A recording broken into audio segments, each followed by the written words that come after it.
Sejam bem-vindos a mais um episódio do nosso podcast Me Conte sobre Deus. O que você pode me falar sobre ele?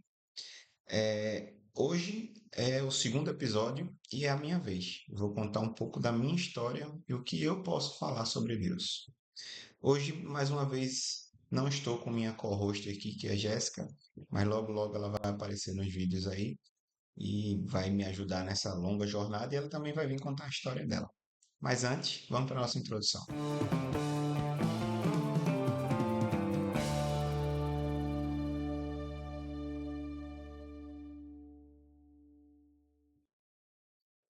Esse podcast surgiu na minha cabeça há um tempo atrás. E eu tenho certeza que foi Deus colocando ele na minha mente, a ideia de fazer isso. Estava pensando em como levar adiante, né, a relação que eu tenho com Deus e como enriquecer a fé das pessoas, mostrar a elas diferentes modos que Deus tem de agir e de operar na vida de tantas pessoas. Então, hoje eu vou começar a contar um pouco da minha história. Meu nome é William, eu tenho 34 anos e sou casado, tenho duas filhas. Sou casado com a Jéssica, que vai ser aqui a minha co-host. Tenho duas filhas, a Júlia, minha filha mais velha de 7 anos, e Luísa, minha mais novinha de 1 ano. Inclusive, teremos histórias também sobre Júlia e Luísa mais para frente, que Deus também fez coisas maravilhosas na vida, nas nossas vidas através delas e na vida delas também. Mas vou contar um pouco da minha história. Quem sou eu, né? Eu nasci em 1989. Eu sou o terceiro filho de Josias e de Raquel. Nasci em berço cristão, sou neto de pastor e dirigente de círculo de oração e bisneto de regente de coral. Então, a minha vida sempre foi permeada no meio evangélico, no meio cristão. Eu sou de berço assembleiano, né? Nasci na Assembleia, cresci na Assembleia e a minha vida começou da seguinte forma. Assim que eu nasci uma criança muito grande, 53 centímetros. Minha mãe tem apenas 1,50 m, mas eu era uma criança muito grande, 53 centímetros, 4,420 kg, não, 5, não, 4,420 kg, eu acho, é isso mesmo. E assim que eu nasci, os médicos disseram que eu tinha algum problema. Eu fiquei internado. Na época, esse problema ainda não era muito conhecido, né? Disseminado, assim. E eu fiquei internado. E todos os dias os médicos tiravam sangue, faziam exames e tentavam descobrir o que estava acontecendo comigo. Hoje, essa doença que eu tinha é bem comum entre as crianças e bem, não é difícil de acontecer e também não é difícil de tratar, mas naquela época era uma coisa mais complicada, que é o excesso de bilirrubina no sangue, né? Que é quando a criança fica amarelinha hoje em dia, né? Ah, nasceu amarelinha, vai tomar banho de luz e tal. Isso é uma coisa simples e não é, porque o excesso de bilirrubina no sangue pode causar problemas sérios no desenvolvimento de uma criança. E pode causar problemas irreversíveis. O normal da bilirrubina no sangue é abaixo de 10. 10 alguma coisa, que eu não lembro exatamente a medida, a ordem de grandeza, mas é 10 alguma coisa. Eu sei disso por causa da minha filha, Júlia, que depois a gente conta a história que aconteceu com ela. Mas o normal é 10, abaixo de 10, né? Eu tive, se eu não me engano, acima de 30, uma coisa do tipo. Eu tenho um exame, eu achei na casa da minha mãe um dia desse. Se eu achei a foto que eu tirei, eu estou colocando aqui. Se não, me perdoem, mas eu tenho esse exame, ainda minha mãe guarda ele lá, e o meu era acima de 30. Era muito, muito alto. Então, todos os dias, os médicos tiravam sangue, faziam testes e nada mudava. Estavam pensando já em raspar minha cabeça e tirar sangue da cabeça para fazer outros testes. Era uma coisa na época ainda muito nova, creio eu, assim, ainda muito experimental. Mas aí sempre eles estavam fazendo esses tipos de testes e e estavam tentando descobrir, na verdade, o que é que estava acontecendo, né? Então, eu estava ali internado, meus pais sofrendo com essa situação, né? E Deus usou de uma forma muito certeira e muito grande a minha avó materna, Rubenita Nogueira, também conhecida como Irmã Mocinha ou Irmã Rubenita. Ela é, minha avó materna, né? Como eu já falei, mãe da minha mãe. Era casada com meu avô Ademes, que era um pastor, pastor Ademes, que hoje já está na glória com Jesus. Mas sempre foram pessoas de uma fé gigantesca e de uma intimidade com Deus gigantesca. Minha avó, como eu falei, ela era dirigente de círculo de oração, ela era da direção estadual dos círculos de orações, como ela, meu avô, pastor, e meu avô era tesoureiro da Assembleia de Deus de Pernambuco. Então, a esposa dele fazia parte da comissão de direção do círculo de orações. Então, vou falar mais para frente, mas eu andei muito em círculo de oração com minha avó. Então, minha avó, Deus usou muito minha avó. Minha avó chegou para o médico e disse: Eu quero a alta do meu neto. O médico disse: Não, impossível, impossível, não tem como dar alta dele. Aí minha avó fez: Eu quero a alta do meu neto. Não posso, o médico dizendo não pode. Ela insistiu, ele disse: Pronto, você está insistindo, eu preciso que os pais dele venham, o pai dele venha aqui, né? Porque minha mãe também já tinha recebido alta, nesse dia minha avó que estava comigo, por isso eu tenho uma ligação gigantesca com minha avó, porque ela ficou muito comigo desde nesse período, né, de dificuldades e isso criou uma relação comigo e ela sensacional.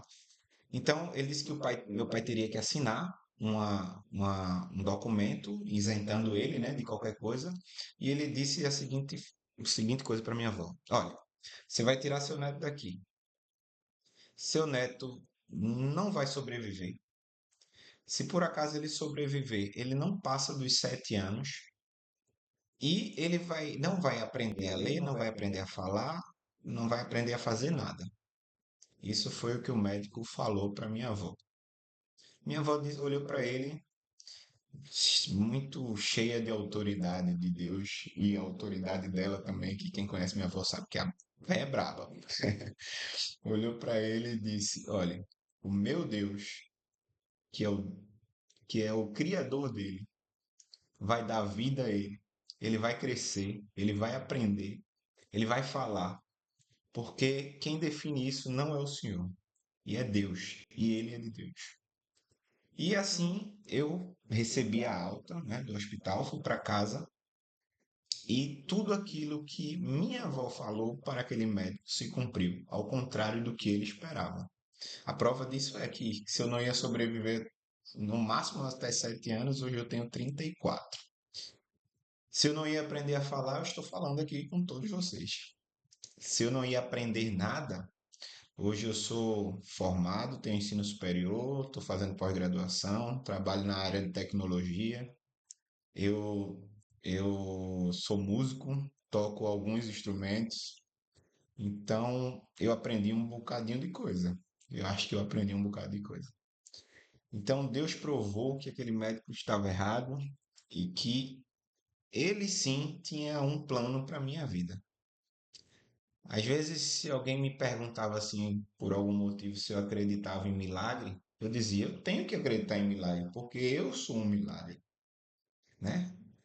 A medicina, os médicos disseram que eu não sobreviveria, que eu não passaria dos 7 anos, que eu não aprenderia, que eu não falaria, que eu não andaria. Teve isso também, né? Que eu não iria andar. Eu ando. Eu, eu pratico artes marciais, eu pratiquei esporte minha vida inteira. Eu sou hoje professor, dou aula de taekwondo. Então, tudo provou que Os planos de Deus para minha vida eram diferentes de tudo que se imaginava e de tudo que estava exposto ali naquela situação, né? Então, Deus, o que é que eu posso falar sobre Deus é que ele me deu vida. Através dele eu estou aqui hoje. Por ele, porque dele, por ele, para ele. Então, se alguém um dia me perguntar se acredita em milagre, acredito. Eu sou um milagre. E, assim, durante toda a minha vida, esse foi só o primeiro. Esse foi só o primeiro milagre. Deus fez milhares, dezenas.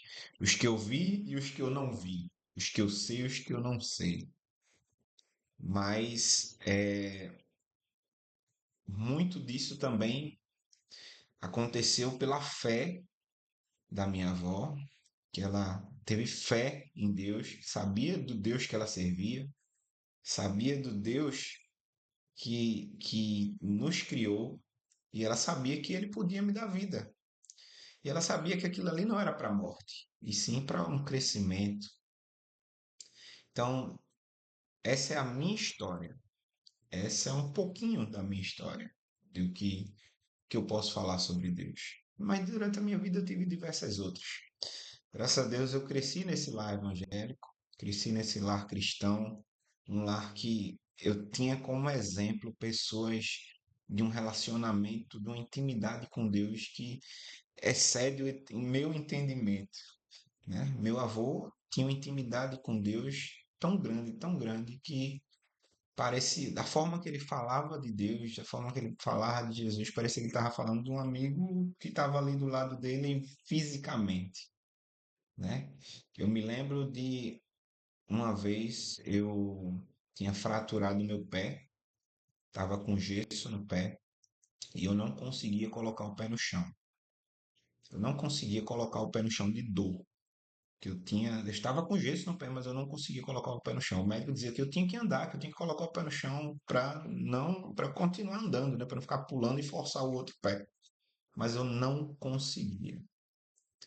E eu desde muito pequeno, eu sempre tive, antes de qualquer intervenção médica, antes de qualquer coisa, eu sempre tinha aquele desejo no meu coração de eu chegar para meu avô e fazer, vovô, me unge.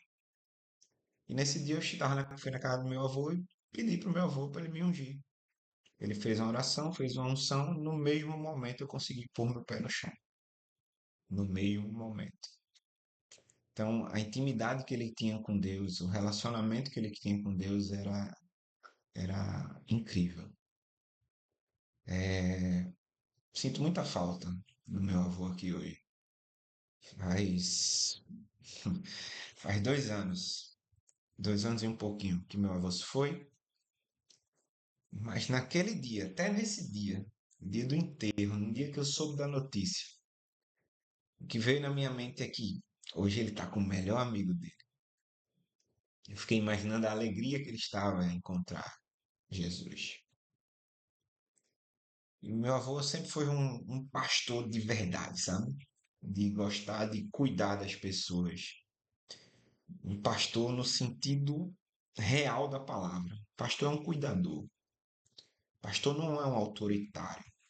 Pastor não é um cara que manda nas pessoas.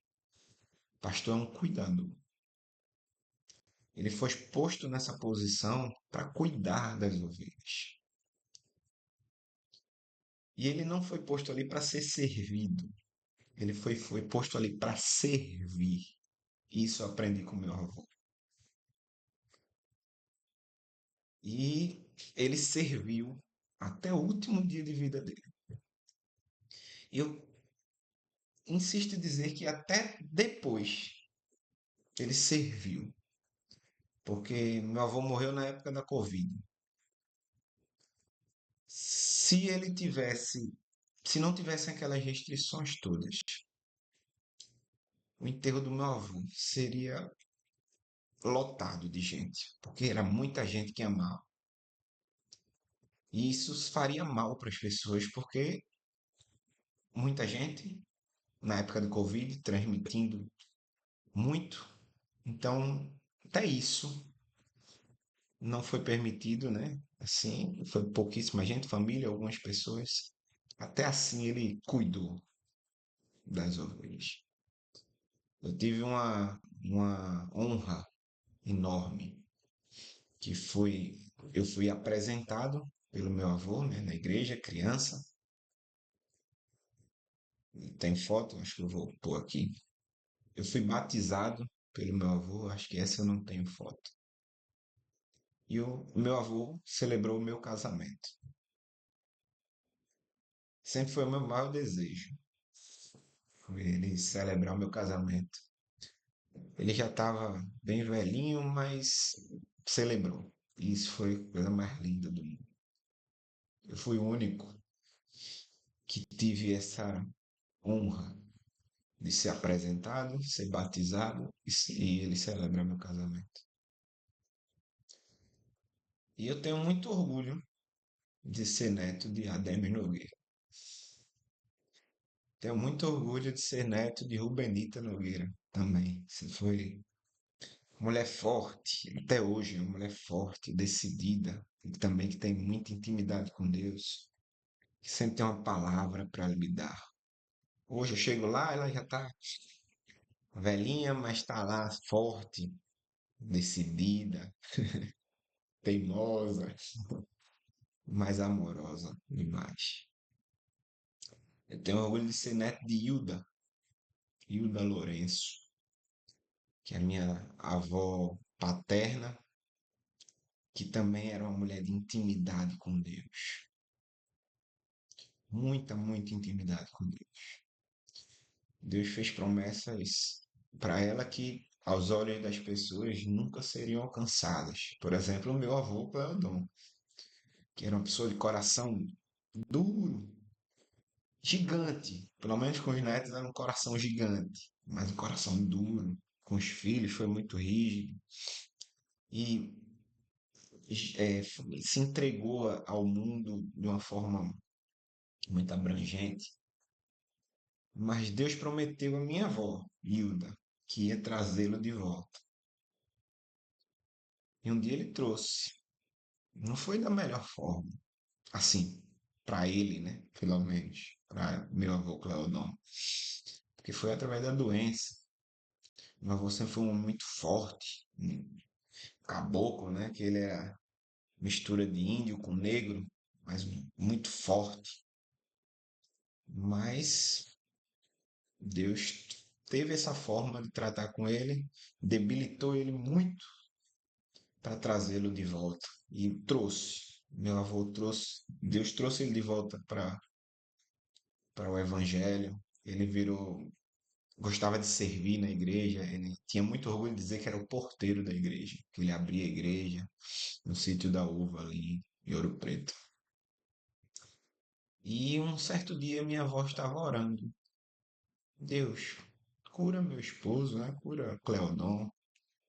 E Deus falou para ela que não iria curar, porque se ele curasse, meu avô voltava para o mundo. Então foi ali que minha avó entendeu que era melhor ele daquela forma, mas servindo a Deus do que ele no mundo. Deus prometeu a ela que todos os filhos dela serviriam a Deus. Antes dela falecer, todos estavam na igreja. Então, ela tinha uma intimidade muito grande, um amor muito grande com as pessoas. As pessoas adoravam conversar com ela, pedir conselhos a ela, inclusive eu. E eu lembro que a gente chegava lá, ela dizia, primeira coisa que eu perguntava, filho, como é que tá a igreja? Tá indo pra igreja? Então, vovó, graças a Deus. Ela dizia, pode faltar tudo, menos Deus na sua vida. Era uma intimidade gigantesca. Isso mudou quem sou hoje, né? Minha vida inteira. Também meus pais, Josias e Raquel, sempre nos ensinaram. Eu sou mais novo, minha irmã Raquel, a do meio, que hoje também já está com o Papai do Céu. E meu irmão Josias, Quilinho, Júnior, algumas pessoas conhecem ele de formas diferentes, que é pastor hoje, também vai ser um dos convidados aqui, logo ele vai estar aqui falando um pouquinho da história dele. E nossos pais sempre nos ensinaram a trilhar os caminhos de Deus. Coisa que hoje em dia pouco se vê, mas eu cresci fazendo desde criança. A gente fazia culto doméstico em casa, a gente orava juntos, cantava juntos, a música sempre foi muito presente na nossa vida, na nossa família. Então, eles sempre foram exemplos para mim, para meus irmãos e para meus primos, para muita gente, meus avós, meus pais. E foi graças a eles que eu sou o que sou hoje, eu estou aqui hoje. Eu não vou dizer que sou perfeito, que sempre fui perfeito, que isso é mentira, eu estaria mentindo. Eu tive uma adolescência complicada. Eu posso dizer que eu nunca saí da igreja, nunca saí. Mas teve uma fasezinha da adolescência que era um pezinho na igreja e um pezinho lá fora. Eu tinha atitudes que não condizia com o que deveria ser. Experimentei coisas que não deveria ter experimentado, ou que não, pelo menos, daquela forma, assim, né? Fui adolescente e queria sair para curtir com os amigos, beber e experimentar, né? A bebida e tal. E experimentei e sempre vi que aquilo não era para mim. Eu vivi cercado de amigos que me convidavam para diversas coisas, inclusive drogas. Tinha amigos mesmo que de escola assim, que era muito amigo e que me ofereceram e eu nunca tive interesse, graças a Deus. Muito pelo que eu aprendi, né? O que foi me passado de vida, meus exemplos, né? Então, eu tive um período difícil, principalmente final da adolescência, assim, começo de vida adulta, 17, 18 anos, que eu estava numa ascensão muito grande de sair para curtir, de conhecer pessoas novas, de conhecer muitas meninas por aí. E foi justamente o período que eu conheci Jéssica, minha esposa, eu digo a ela que ela salvou minha vida, porque eu estava numa fase complicada. E quando eu conheci Jéssica, eu percebi que não era isso que eu queria, não. E eu queria me consertar. E eu digo a ela que ela salvou, né? Foi Deus que colocou Jéssica no meu caminho, que foi o encontro mais improvável do mundo, porque eu morando em Recife, Jéssica é de Ponta de Pedra, e por um acaso minha tia alugou a casa dos pais dela pra gente passar carnaval, e foi lá que eu conheci Jéssica. Minha tia foi pra lá antes do carnaval ainda, final do ano, Natal, eu acho, creio eu. Aí minha prima conheceu Jéssica, Lilian, é a cupido da gente. E Lilian ligou pra mim e fez, ó, tem uma menina aqui pra te apresentar, não sei o quê. Eu tava naquela época, né, naquela fase difícil. Eu fiz, vou chegar aí. Cheguei lá no ano novo, conheci Jéssica, a gente começou a conversar. E alguns meses depois eu tava pedindo Jéssica em namoro, ela disse, a gente tenta. Um dia a gente conta aqui essa história quando ela estiver aqui junto. Mas foi a transformação da minha vida, foi a partir daquele momento que eu decidi mudar muita coisa. E eu já estava, inclusive eu tocava na igreja desde os meus 14 anos. E naquela época eu não queria mais tocar. Eu não queria mais estar tocando. E Deus tinha feito uma promessa para minha vida quando eu tinha 16 anos. Deus me disse que iria pôr um ministério na minha vida. Eu sempre soube que esse ministério era um ministério musical. Sempre, sempre foi o que eu mais me identifiquei, né? Mesmo sendo neto de pastor, essa ideia de pregar. Eu sou neto e irmão agora, né, de pastor. Tenho tio pastor. Então, assim, mas meu forte sempre foi mais musical. Sempre gostei mais de cantar, de tocar. E Deus disse que me poria me teria um ministério para mim. Eu imaginei que fosse ainda naquela época que eu tocava junto com os amigos, os irmãos que eu tenho, que Deus colocou na minha vida até hoje. A gente se considera irmão mesmo, né? Tem a Bíblia que existe amigos mais chegados que irmãos. Esses são eles, que é Davi, espero que esteja assistindo, Gilberto, também espero que esteja assistindo, e Tiago, também, Esdras. São amigos mais chegados que irmãos. A gente pode passar anos sem se ver, quando se vê parece que a gente se viu ontem. A gente vivia muito tempo junto, muito colado. Nessa época a gente tocava em todos os cultos possíveis na igreja. Eu fazia parte da Assembleia de Deus em Fundão, no Recife. E a gente tocava de manhã, de tarde e de noite. A gente tava na igreja segunda, de domingo a domingo. Ah, vamos tocar ali na rua, vamos. Vamos tocar em culto do Proat, vamos. Tocar culto das crianças, vamos. Então a gente tava tocando em tudo. A gente cresceu musicalmente juntos.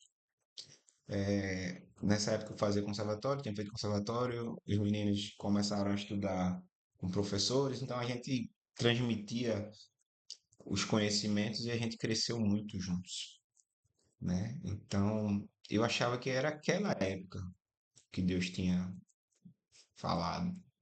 E naquela época a gente começou um que chamava de eletrônico, né? Que está muito nisso em Assembleia, é um eletrônico. Já existia um conjunto musical que era o principal da igreja, que é o conjunto EMAN, se não me engano o nome.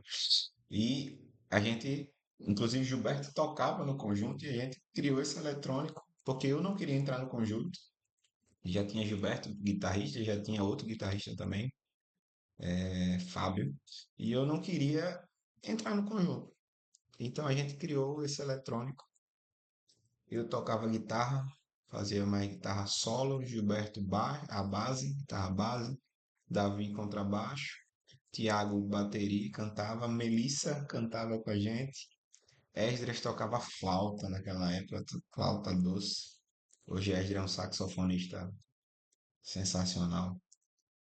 Então, ainda a gente tinha a Abner, que trocava teclado com a gente, tinha Maísa, tocava violino, mas hoje é esposa do meu primo, neto.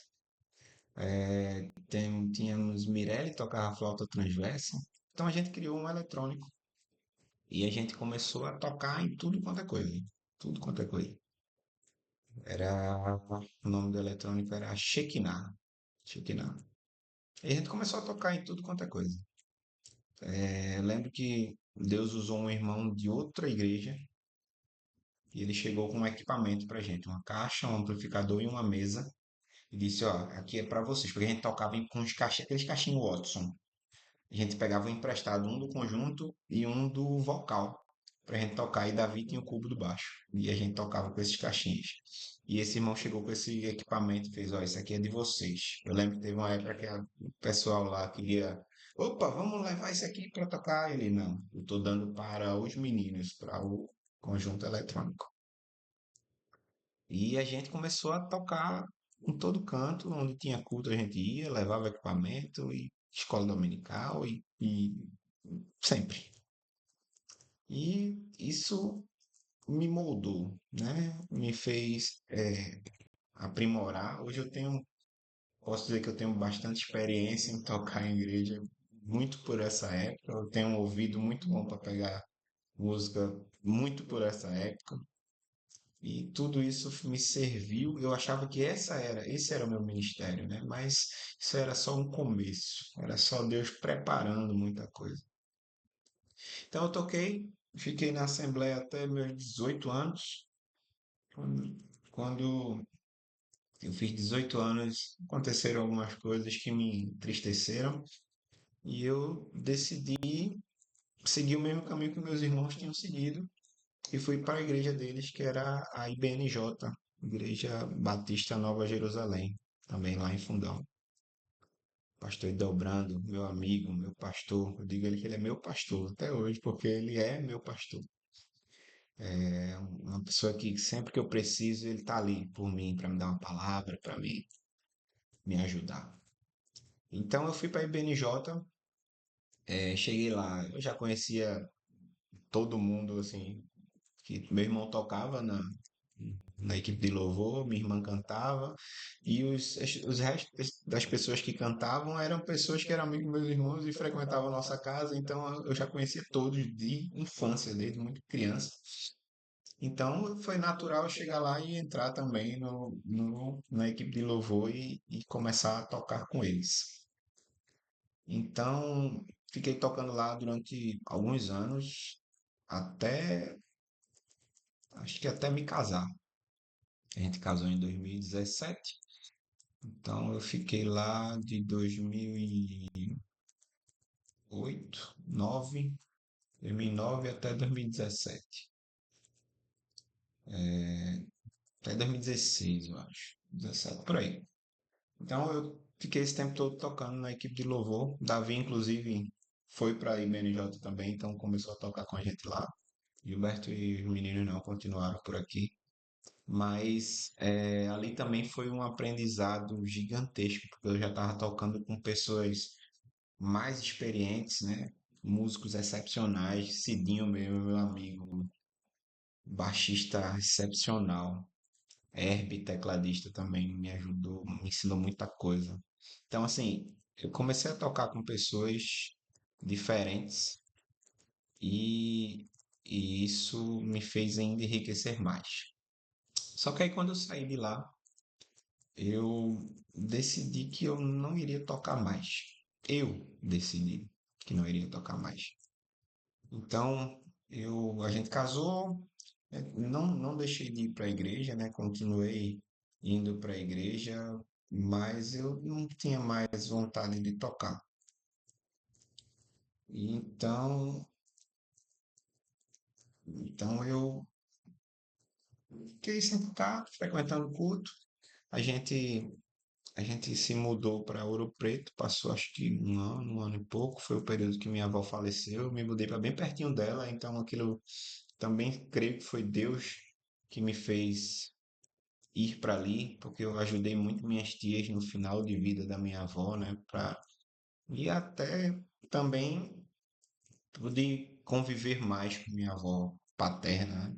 Minha avó Hilda, a gente conversava bastante, ela teve Alzheimer, então ela se esquecia, aí tinha dia que ela lembrava de mim, o dia que ela não lembrou de mim, acho que foi um dos dias mais doloridos da minha vida, que ela olhou para mim e não me reconheceu, isso me fez mal, mas logo em seguida, acho que não sei se no mesmo dia ou no outro dia, eu tinha dado uma Bíblia, a Bíblia da mulher a ela. A minha tia perguntou: quem foi que lhe deu essa Bíblia? Ela fez: não foi meu neto? Ela: que neto? Ela: esse. Então aquilo me encheu de alegria, né? Mas após o falecimento da minha avó, pouco tempo depois eu me mudei para onde eu moro hoje. Foi o apartamento que a gente tinha comprado, que saiu. E eu lembro que quando a gente comprou o apartamento, a gente passou por uma igreja. E eu creio que foi Deus também que já tinha colocado aquilo no meu coração. E eu disse que, olha, quando a gente se casar e vier morar aqui, a gente vai fazer parte dessa igreja aí, que era Brasil para Cristo, que é onde eu estou até hoje, loteamento Triunfo. E foi aqui que a promessa de Deus se cumpriu. Porque eu fiquei ainda há alguns anos só frequentando a igreja e eu via às vezes o grupo, né, a banda que chama, às vezes definhando. Chegou a ter dia de só Aquila, que era uma criança na época, hoje é um baterista sensacional, Aquila. Mas na época ele era uma criança começando, às vezes só tinha ele na bateria, não tinha mais ninguém. E aquilo me doía, sabe? Eu falava pra Jéssica assim, eu tô pensando em ajudar lá, vou dizer que eu toco e vou ajudar. Ninguém sabia, não tinha ideia que eu tocava. A Jéssica, vai, mas eu ficava lutando, lutando, até que Deus falou comigo num culto, através de uma música, né? Que é quem mandou largar a rede, quem mandou você parar. Então aquilo me tocou de uma forma e na mesma semana eu fui conversar com o pastor, falei que eu tocava, que era música, que eu tocava desde criança e que eu estava interessado em entrar na banda. E naquele momento eu nem conhecia tanta gente, assim, eu sempre fui mais reservado, não fazer muitas amizades. Mas aí conheci o pessoal, que na época era Jason, que hoje é meu irmão, irmãozão, Daiane, Acla e Paulo tocava na época. Então, e a gente começou ali e o pastor decidiu me pôr como dirigente da banda. Para mim isso era indiferente, eu só queria tocar. Então, nessa época a banda começou a evoluir, a gente começou a aprender juntos e melhoramos, melhorando, era uma melhoria contínua e criamos um vínculo um com o outro muito grande e a gente ficou ali durante bastante tempo, até começo desse ano, que foi a minha saída, que não vem ao caso, pelo menos não agora. Mas foi ali que Deus cumpriu a promessa que ele me fez lá atrás, meus 16 anos, que eu teria um ministério, que eu lideraria pessoas nesse ministério, que foi nessa época da banda, que me fez crescer muito, tanto musicalmente como espiritualmente. Me fez enfrentar coisas que eu já havia enfrentado, mas de maneira diferente. Então, e me fez conhecer pessoas que me ajudam na caminhada, sabe? Jason é uma dessas que vai estar aqui também. Já falei a ele que ele vai ser convidado aqui. Então, Deus me fez conhecer pessoas que hoje são importantíssimas na minha vida. E me deu a oportunidade de ajudá-los e de guiá-los no caminho do ministério musical.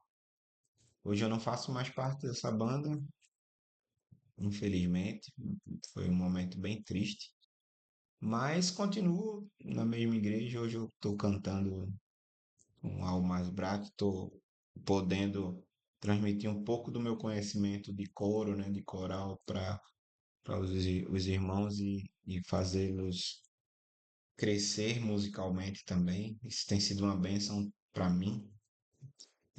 Tem me feito muito bem estar junto com eles. E, e eu tenho crescido muito convivendo com eles.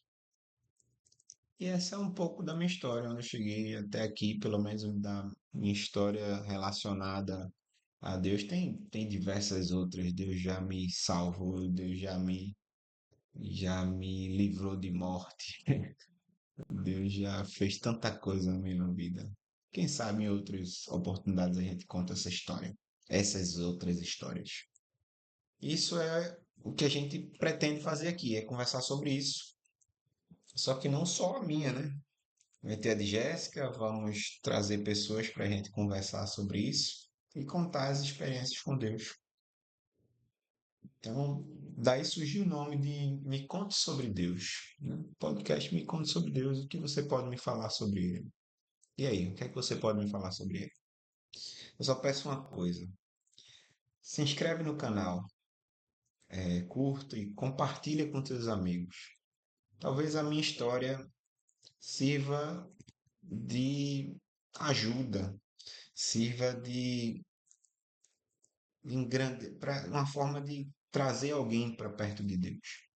Talvez as histórias que a gente vai contar aqui sirva para alguém. Então, compartilha com teus amigos, faz eles se inscreverem no canal aí, para que a gente consiga espalhar o máximo possível dessa história. Beleza? Nos vemos no próximo vídeo aí. Um abraço.